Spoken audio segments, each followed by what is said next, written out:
Assalamualaikum dear students, you are watching my YouTube channel Chemistry with Bafaul Archana. Today we are here with another topic which is compound. Today we will discuss that what is a compound. So let us start our today's lecture. Compound is a substance made up of two or more elements chemically combined together in a fixed ratio by mass. Compound एक ऐसी चीज़ होती है जिसमें दो या दो से ज़ायद elements जो हैं वो केमिकली कंबाइन होते हैं और उनका जो मास वो रिएक्ट करते हैं फिक्स्ड रेशियो में। उनका मास जो होता है वो फिक्स्ड रेशियो में होता है, जिसके नतीजे में कोई भी कंपाउंड बनता है। As a result of this combination elements lose their own properties.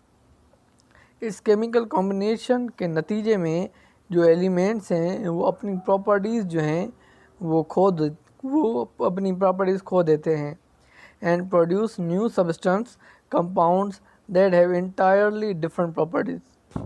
और वो एक नया कंपाउंड जो बनाते हैं उसकी प्रॉपर्टीज़ जो हैं वो बिल्कुल जो हैं पूरी तरह से वो मुख्तलिफ होती हैं उन एलिमेंट्स की प्रॉपर्टीज़ से।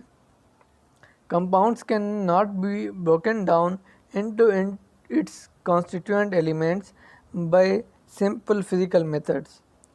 Compounds जो हैं उनको आप तोड़ नहीं सकते उनके उन एलिमेंट्स में जिनसे वो कंपाउंड बना है, और वो आप ऑर्डिनरली जो फिज़िकल मेथड्स हैं सिंपल, उनके ज़रिए आप किसी भी कंपाउंड को तोड़ नहीं सकते।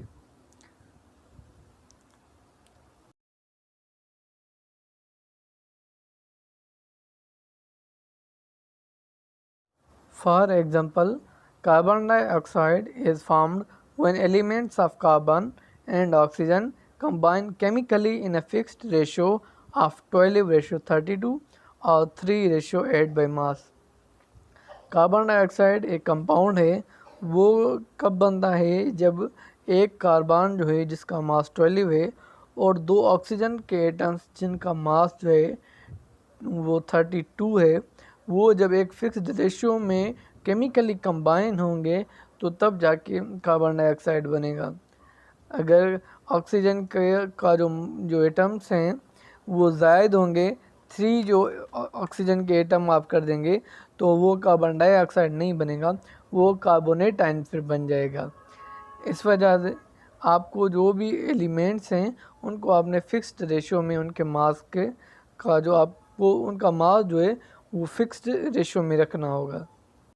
Similarly, water is a compound found by a chemical combination between hydrogen and oxygen in a fixed ratio of 1:8 by mass. आप देखें जो वाटर जो एक कंपाउंड बना हुआ है उसमें दो एटम जो हैं वो हाइड्रोजन के हैं और एक एटम ऑक्सीजन का है।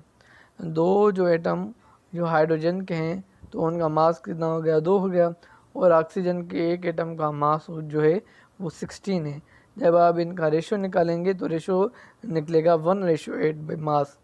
तो आपने क्या करना होगा कि वो जो एटम्स हैं या जो एटम्स हैं उनका आपको उनका मास जो है वो फिक्स रखना होगा, तभी जाके वो आपका वो कंपाउंड बनेगा। डिज़ायर्ड कंपाउंड जो है आपका तब बनेगा जब आप उनका जो मास है वो फिक्स्ड रखेंगे।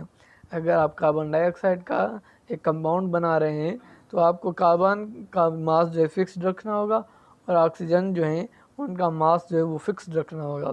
और अगर आप वाटर का कंपाउंड बना रहे हैं तो आपको क्या करना होगा कि उनमें हाइड्रोजन का और ऑक्सीजन का जो मास है आपको फिक्स्ड रखना होगा, तब जाके आपका वो जो कंपाउंड जो है डिज़ायर्ड वो बनेगा, अदरवाइज़ वो आपका कंपाउंड नहीं बन सकेगा।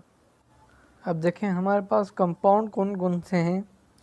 हमारे पास जो पहला कंपाउंड है वो देखें, जैसे वाटर हमारा एक कंपाउंड है, सोडियम क्लोराइड एक कंपाउंड है, सिलिकॉन डाइऑक्साइड सैंड जिसे हम रेत कहते हैं वो एक कंपाउंड है जिसमें सिलिकॉन का एक एटम है, उसका मास जो है वो फिक्स्ड रखना है हमें, और ऑक्सीजन के 2 एटम्स हैं उनका मास जो है हमारे पास फिक्स्ड होगा, तभी जाके हमारे पास सिलिकॉन डाइऑक्साइड का एक कंपाउंड बनेगा।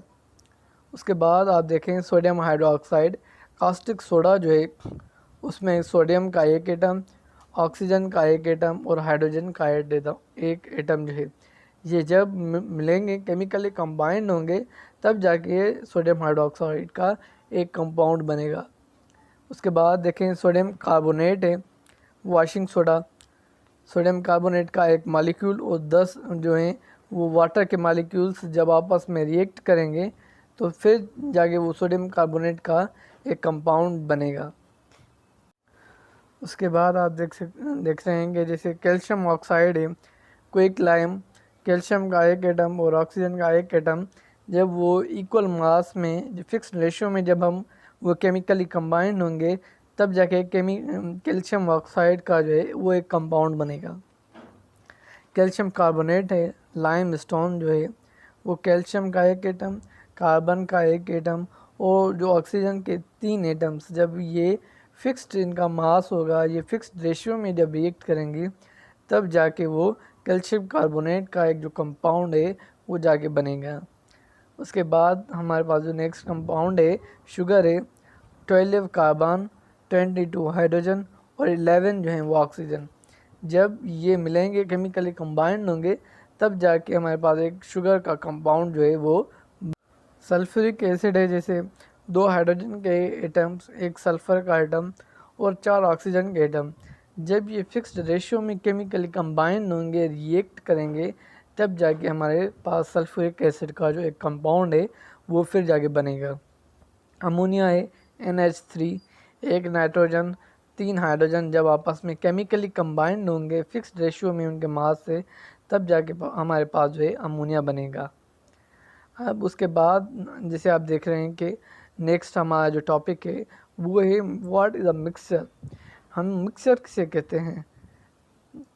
अब देखें, वन टू और मोर एलिमेंट्स और compounds mix up physically without any fixed ratio they form a mixture.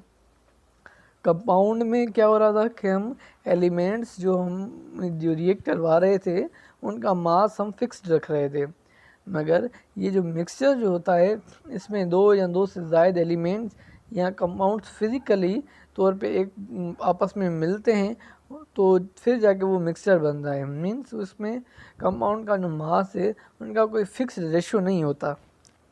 The mixture can be separated into parent components by physical methods. जो मिक्सचर है उसको आप उनके जो पेरेंट कंपोनेंट्स हैं जिससे वो बना है आप उसमें उनको जो है वो सेपरेट कर सकते हैं by physical means. Physical methods such as distillation, filtration, evaporation, crystallisation और मैग्नेटाइजेशन। ये जो हैं ये 4 एक मेथड्स हैं फिज़िकल जिसकी हेल्प से हम किसी भी मिक्सचर में जो भी कंपोनेंट्स हैं उनको हम उनमें सेपरेट कर सकते हैं। Mixtures that have uniform composition throughout are called homogeneous mixtures. ऐसे मिक्सचर्स जिनकी कंपोजिशन जो हैं वो एक यूनिफॉर्म हो, उसमें कोई चेंज ना आ रही हो, तो हम उन्हें कहेंगे कि वो होमोजीनियस मिक्सचर्स हैं।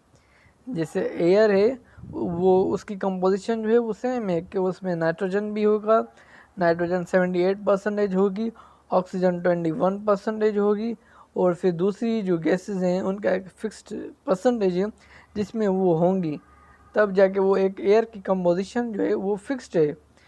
तो फिर हम इसलिए इसको कहेंगे कि एयर जो है वो एक होमोजीनियस मिक्सचर है, क्योंकि उसमें जो कंपोनेंट्स हैं वो उनकी परसेंटेज जो है वो कांस्टेंट है, वो चेंज नहीं हो रही।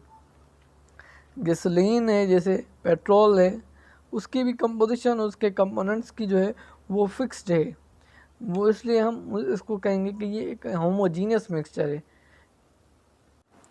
आइसक्रीम जैसे है उसकी भी जो केमिकल कंपोजिशन जो है उस मिक्सचर की वो जो है वो फिक्स्ड है, वो चेंज नहीं हो रही, तो हम इसलिए इसको कहेंगे कि ये कौन सा मिक्सचर है हमारे पास, ये हमारे पास होमोजीनियस मिक्सचर है। Whereas heterogeneous mixtures are those in which composition is not uniform throughout. अब जो हेट्रोजीनियस मिक्सचर होंगे उनमें जो केमिकल कंपोनेंट्स जो हैं वो यूनिफॉर्म नहीं होंगे, वो सेम नहीं होंगे। जैसे आप सॉइल देखें, मिट्टी जो है उसमें जो है डिफरेंट जो है कंपोनेंट्स हैं सॉइल के, जिससे वो एक सॉइल बनती है, सॉइल बनी हुई है। आप जैसे रॉक देखें, पहाड़ जो हैं वो डिफरेंट जो हैं केमिकल कंपोनेंट्स के बने हुए हैं, तो इसलिए हम कहेंगे कि ये जो हैं हेट्रोजीनियस मिक्सचर्स हैं। एंड वुड, अब जैसे देखें लकड़ी जो है उसमें भी डिफरेंट जो हैं वो उसके कंपोनेंट्स हैं, जिनकी इस मीन्स कि वुड की जो कंपोजिशन है वो चेंज होती रहती है। तो ये भी हमारे पास जो है क्या है, एक मिक्सचर है। अब देखें, air is a mixture of nitrogen, oxygen, carbon dioxide, noble gases, ठीक है, एंड वाटर वेपर्स। अब ये क्या होंगे, हमारे पास होमोजीनियस मिक्सचर हो गया। अब इसका जो कंपोनेंट्स हैं, ये कंपोजिशन जो है वो उसकी वो चेंज नहीं हो रही। बट देखें soil is a mixture of sand, clay, mineral salts, water and air. अब देखें इसमें जो है वो क्वांटिटी जो है वो सैंड की मुख्तलिफ हो सकती है, क्ले जो है वो उसकी क्वांटिटी मुख्तलिफ हो सकती है, मिनरल साल्ट्स जो हैं या वाटर जो है, ये जो हैं चीज़ें, इनकी जो क्वांटिटी जो है वो मुख्तलिफ हो सकती है। इसलिए हम ये कहेंगे कि ये सॉइल जो है ये एक हेट्रोजीनियस मिक्सचर है, क्योंकि इसमें जो है उसकी कंपोजिशन सेम नहीं रहती ना, वो उनकी क्वांटिटी जो है वो तो थ्रू आउट जो है वो सेम नहीं रहती। मगर आप देखें एयर जो है उसमें जो एक फिक्स्ड रेशो है कि नाइट्रोजन जो है वो 78% ही होनी है, ऑक्सीजन 21% ही होगी। मगर सॉइल जो है उसमें हम नहीं कह सकते कि सैंड कितनी होगी, क्ले मट्टी कितनी होगी, मिनरल साल्ट्स कितने होंगे, वाटर कितना होगा। और फिर देखें जैसे मिल्क है, milk is a mixture of water, sugar, fat, proteins, mineral salts and vitamins. Milk भी जो है वो एक हेट्रोजीनियस मिक्सचर है। मिक्स इट मीन्स कि वाटर कितना भी हो सकता है मिल्क में, शुगर कितनी भी हो सकती है, और फैट जो है वो भी कितने भी हो सकते हैं, प्रोटीन्स कितने भी हो सकते हैं, मिनरल साल्ट्स जो हैं वो भी मुख्तलिफ हो सकते हैं, एंड वाइटामिन्स भी मुख्तलिफ हो सकते हैं, उनकी क्वांटिटी मुख्तलिफ हो सकती है मिल्क में। तो हम इसको कहेंगे कि ये जो हेट्रोजीनियस मिक्सचर है। Brass is a mixture of copper and zinc metals. अब ब्रास जो है वो कॉपर एंड जिंक मेटल्स का एक मिक्सचर है। इसलिए आज का जो लेक्चर जो हमारा था वो हमने पढ़ा कि कंपाउंड क्या होता है, मिक्सचर क्या होता है, हमने इन दोनों के बीच जो डिफरेंसेस होते हैं हमने उनको डिस्कस किया आज के लेक्चर में। अब इसके अलावा अगर आपको कोई भी चीज़ इस लेक्चर में समझ में नहीं आई तो आप मुझसे कमेंट बॉक्स में पूछ सकते हैं, और अगर आपको बात समझ में नहीं आई तो आप फिर पूरे लेक्चर को दोबारा सुनें। होप कि आपको लेक्चर समझ में आ जाएगा। Please don't forget to like, subscribe my YouTube channel.